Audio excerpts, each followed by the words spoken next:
New York City shines light on its plan for outdoor learning during the pandemic, but will schools have enough time to make it work?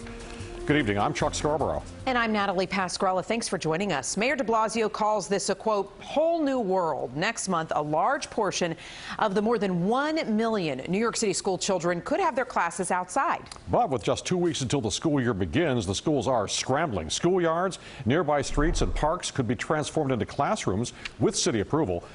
News 4's Andrew Siff is live in Sunset Park with the story. And Andrew, the mayor's latest plan does have some skeptics.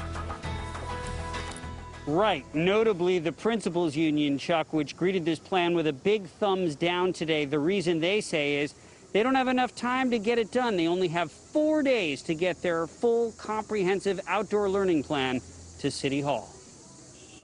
With 17 days to go, many parents remain unsettled. We have no clue what to do. She's signed daughter Lauren up for blended learning, which means some remote from home and some time in the classroom, where fellow parents complained at a recent protest they can't trust the air. There are windows that don't open in our classrooms. Today we announce a new outdoor learning plan. Mayor Bill de Blasio acknowledging critics who've demanded outdoor schooling this fall. We heard those voices that said, could we do something different under these circumstances? The answer is yes. The new plan calls for some street closures near schools and the use of city parks. Not only do we know that the virus spreads less easily outdoors, but we know our students need time to run and play and explore and create. But the outdoor plan did not convince two unions urging a delayed start to the year.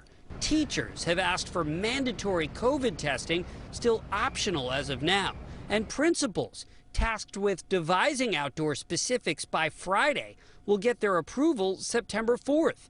The union saying the plan arrives far too late and haphazardly for school leaders to develop and implement a thoughtful and well-constructed plan.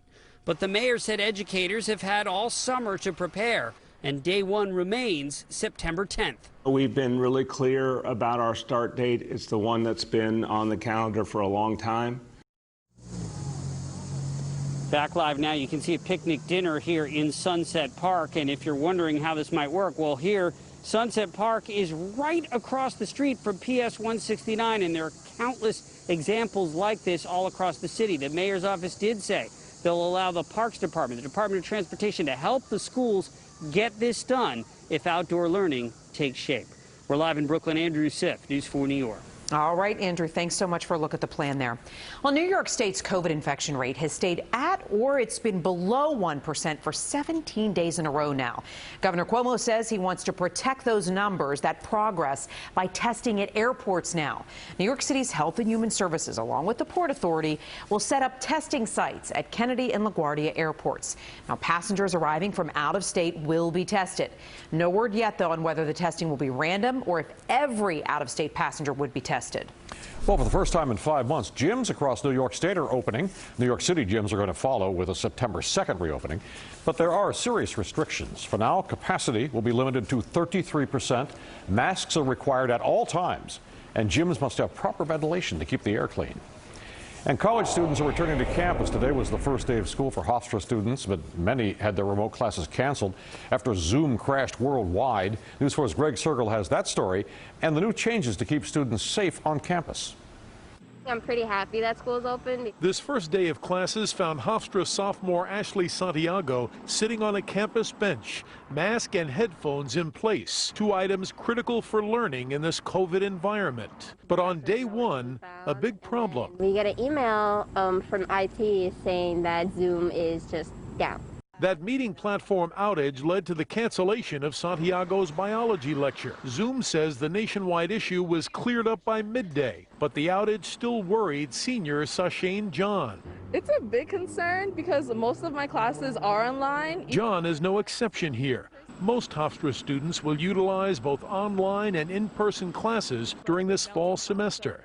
It is a little scary. But students like Gabriella had to pass a COVID test before arriving on campus. Masks are required in all buildings, and in-person class sizes have been reduced. Outdoor tented areas have been set up for online learning. Actually, I do feel safe. I think that they're doing the right thing. In a statement, Hofstra said, "We've worked hard to create an environment that allows us to come together, and we look forward to a safe and successful fall semester." But for Mike Ramos, the biggest question is whether his fellow students will all follow those protocols. Some of them are not going to follow through on it. Hofstra's website says of the roughly 2,000 students tested so far for COVID, only 4 have come back positive. An encouraging start with a long way to go. In Hempstead, Greg Cergol, News 4 New York.